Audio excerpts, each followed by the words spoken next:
So ಎಲ್ಲ ನಮ್ಮ ಮಾಧ್ಯಮ ಸ್ನೇಹಿತರೆ, ನಾನು ಆ ರೋಡಲ್ಲಿ ನಿಮ್ಮ ನಿಲ್ಸಿ ಮಾತಾಡೋದು ಸರಿ ಇಲ್ಲ ಅಂತೇಳಿ ಅದಕ್ಕೆ ಇಲ್ಲಿ ಒಳಗಡೆ ಕರೆಸ್ದೆ. ರಾಹುಲ್ ಗಾಂಧಿಯವರು ಇವತ್ತು ಕೋರ್ಟ್ಗೆ ಕಾನೂನಿಗೆ ಗೌರವವನ್ನು ಕೊಟ್ಟು ಇವತ್ತು ಬಂದಿದ್ದಾರೆ. ಬಿಜೆಪಿಯವರು ಏನು ಯತ್ನಾಳ್ ಸ್ಟೇಟ್ಮೆಂಟ್ 2,500 ಕೋಟಿ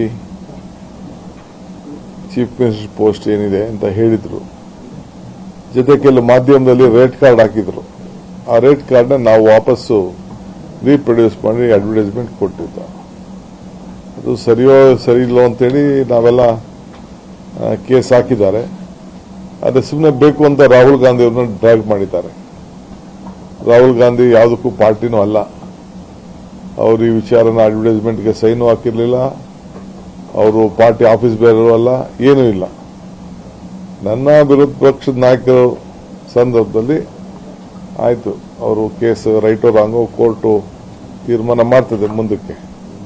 ಬಟ್ ರಾಜಕೀಯಕ್ಕೋಸ್ಕರ ಮಾಡಿದ್ದಾರೆ. ಬಟ್ ಒಂದು ಅವ್ರು ತಿಳ್ಕೊಳ್ಬೇಕು, ಇಂಥದ್ದು ಬೇಕಾದಷ್ಟು ಬಿಜೆಪಿಯವ್ರದ್ದು ಪಟ್ಟಿ ಇದೆ. ನಾನೀಗ ಅದನ್ನ ಮಾತಾಡೋಕ್ಕೆ ಹೋಗುದಿಲ್ಲ. ಬೇರೆ ಸಂದರ್ಭದಲ್ಲಿ ನಾವು ಚರ್ಚೆ ಮಾಡ್ತೇವೆ.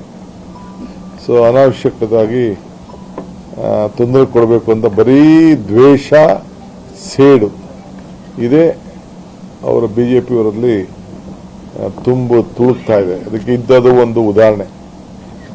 ಸೊ ಆದರೂ ರಾಹುಲ್ ಗಾಂಧಿಯವರು ಬಂದು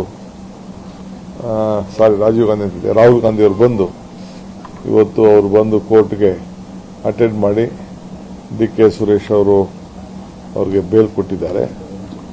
ಸೊ ನಮ್ಮೆಲ್ಲ ವಕೀಲರು ಪಾರ್ಟಿಸಿಪೇಟ್ ಮಾಡಿದ್ದಾರೆ. ಬಹಳ ಜನ ಅಭಿಮಾನಿಗಳು ಎಲ್ಲ ವಕೀಲರು, ಕಾರ್ಯಕರ್ತರು, ಮುಖಂಡಗಳೆಲ್ಲ ಬಂದು ಅವನ್ನ ಕೋರ್ಟಲ್ಲಿ ಅವ್ರ ಬೆಂಬಲವಾಗಿ ನಿಂತಿದ್ರು.